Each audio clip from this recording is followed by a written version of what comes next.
आगे बढ़ते हैं। देवबंद में एनआईए ने बड़ा एक्शन लिया है। एनआईए और देवबंद पुलिस की संयुक्त छापेमारी हुई है। ये ब्रेकिंग न्यूज, बड़ी खबर इस वक्त। दो संदिग्ध विदेशी नागरिकों को हिरासत में लिया है और दोनों गिरफ्तार किए गए हैं। नागरिक बर्मा के रहने वाले हैं। सूत्रों के मुताबिक बिना पासपोर्ट वीजा के भारत में ये दोनों संदिग्ध रह रहे थे। तो देवबंद में एनआईए का बड़ा एक्शन। एनआईए और देवबंद पुलिस की संयुक्त छापेमारी, दो संदिग्ध विदेशी नागरिकों को हिरासत में लिया है। दोनों गिरफ्तार नागरिक बर्मा के रहने वाले हैं सूत्रों के मुताबिक, और ये बिना पासपोर्ट और वीजा के भारत में रह रहे थे। कब से रह रहे थे, क्या मकसद था, ये स्पष्ट नहीं हो पाया है। लेकिन क्या एंटी नेशनल जो गतिविधियां हैं या टेररिस्ट लिंक क्या इन दोनों के हैं, ये अब जांच का विषय है।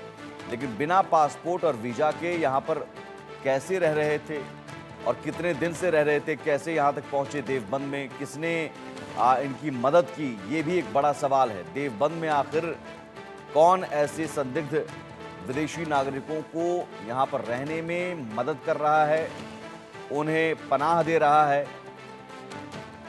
ये एक सबसे बड़ा सवाल है कि यहाँ मददगार कौन है ऐसे लोगों का जो बर्मा से आते हैं।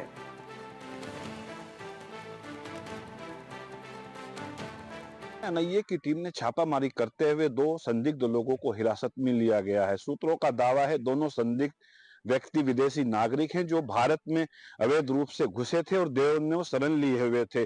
देवबंद के मोहल्ला बड़ज्वालक में ये छापेमारी की गई है। एनआईए की जो बड़ी छापेमारी हुई है, एनआईए की टीम पहुंची थी और स्थानीय जो देवबंद पुलिस है वो भी उनके साथ पहुंची थी। दोनों लोगों को पूछताछ में लेकर एनआईए की टीम कहीं ना कहीं गोपनीय स्थान पर पूछताछ कर रही है। विदेशी नागरिकों की देवबंद से समय समय पर गिरफ्तारी की जाती है, क्योंकि यहाँ पर मदरसों में पढ़ने के लिए विदेशी छात्र न या तो अवैध वीजे से पहुंचते हैं या कहीं ना कहीं सीमा को क्रॉस कर यहाँ पर आ जाते हैं। उसके बाद वो नंबर 2 से यहाँ रहते हैं।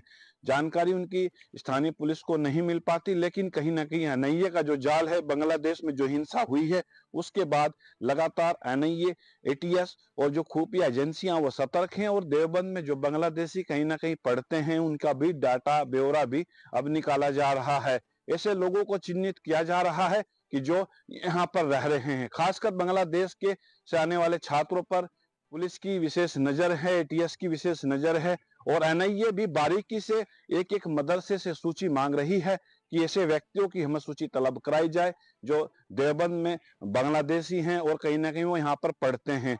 समय समय पर यहाँ पर एनआईए की और एटीएस की कार्रवाई लगातार देखने को मिलती है, क्योंकि दारुल देवबंद या अन्य मदरसे यहाँ पर एक शिक्षा का बड़ा केंद्र माने जाते हैं, इस्लामिक शिक्षा का, जिसके चलते विदेशी छात्रों के अंदर दारुल से शिक्षा ग्रहण करने की कहीं ना कहीं एक मारामारी रहती है, जिसके चक्कर में वो यहाँ पर अवैध रूप से रहने लगते हैं और फिर कहीं ना कहीं विदेशी एजेंसी, जो भारतीय एजेंसियां हैं, वो उनका शिकार होते हैं, उनको गिरफ्तार कहीं ना कहीं किया जाता है।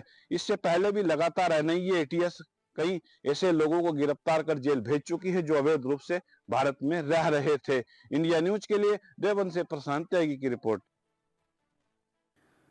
अब आपको केरल की एक तस्वीर दिखाते हैं जहां पर